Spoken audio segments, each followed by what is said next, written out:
The criminal justice system, it can feel like this massive tangled mess, right? Well, today we're going to try and untangle it. We're going to map out how the whole thing actually works, dig into some of the real root causes of crime, and then unpack the huge, and I mean huge, debates at the very heart of it all. So, let's dive right in. And this question right here, this is what we're really wrestling with today. Is crime just this, this unstoppable force of nature? Or can we actually do something to prevent it? This is the big idea that's going to guide us through everything else we talk about. It's a powerful one. All right, so first things first, we need to get a handle on the basic blueprint. What are the tools a society actually uses to manage crime? Okay, so when you really boil it down, it's kind of like a three-step process. First, you try to stop crime from happening in the first place, keep communities safe. If that doesn't quite work out, then you move to step 2, catching the people who break the law. And finally, step 3, you have to figure out the punishment. It sounds pretty simple on the surface, right? But trust me, this is where it gets complicated. So let's talk about the police. It's easy to think their job is just about catching criminals, right? Chasing bad guys. But it's so much bigger than that. A huge part of effective policing is about prevention.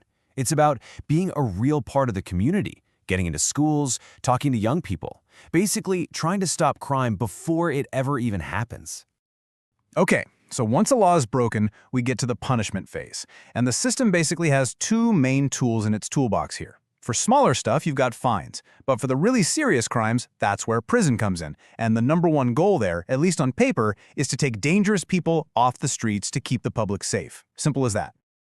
Right, and this leads to the million-dollar question, doesn't it? If we've got police and we've got punishments, why does crime still happen? Why doesn't it all just stop? Answering that means we have to look way beyond the system itself. We have to dig into the root causes, especially for young people, and ask why someone might choose to commit a crime in the first place. Okay, so let's really unpack this idea of youth crime. What is it that pushes a young person onto that path? Well, as you're about to see, there's no single simple answer. It's complicated. And you can see here, it's like this tangled web of different factors all working together. It's almost never just one thing. It's a mix of things, like problems at home, the friends you hang out with, maybe a bad school, or just not having enough money. Each one of these is a thread in that web. Now let's take a closer look at a couple of the really big ones. Yeah, this quote, it really cuts to the heart of it. A kid's home is where they get their first lessons about life, about how to be a person. So if all they ever see is violence, is it really a surprise when that becomes their own instruction manual for how to act in the world? And then there's the massive power of friends. Peer pressure, after your family, your social circle is probably the biggest influence in your life. And that need to feel like you belong, to be accepted by the group, it's incredibly powerful. So powerful that for some young people, it can push them into doing things they never would have done on their own, just to fit in. All right, so we've been talking about crime in the physical world. But now, let's shift gears, because all those same motivations, wanting easy money, feeling like you won't get caught, they haven't gone away. They've just moved online. So what exactly is cybercrime? Well, the thing to remember is that it operates on a totally different playing field. There are no borders, no time zones. A criminal can be on the other side of the planet. And because of that anonymity and reach, literally anyone, and I mean anyone, can become a victim. So, how do they pull it off? It's kind of interesting to compare it to old-school crime. A street robber needs a dark alley with no witnesses, right? A cybercriminal just needs the anonymity of the internet.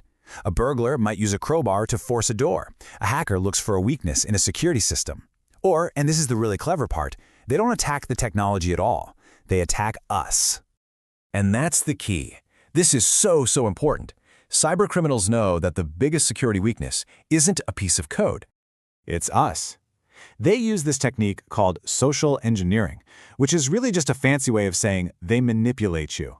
They play on your trust, or fear, or curiosity to trick you into just handing over the keys to the kingdom, your passwords, your bank info, you name it.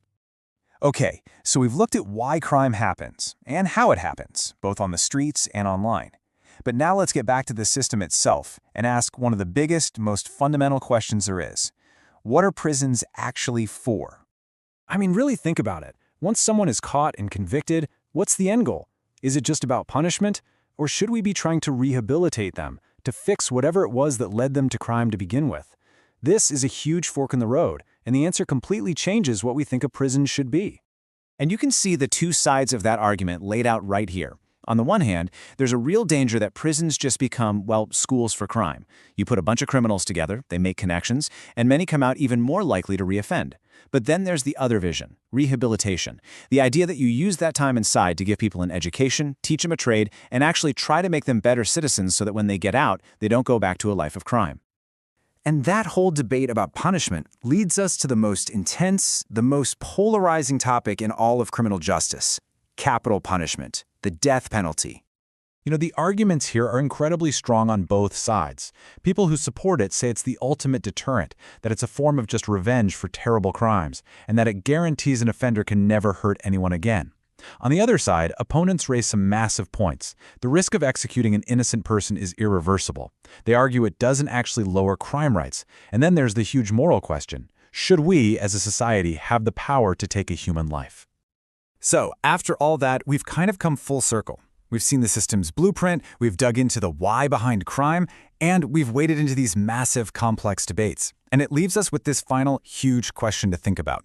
If just punishing people doesn't always work, and rehabilitation is really, really hard, then how do we actually create a truly safe society?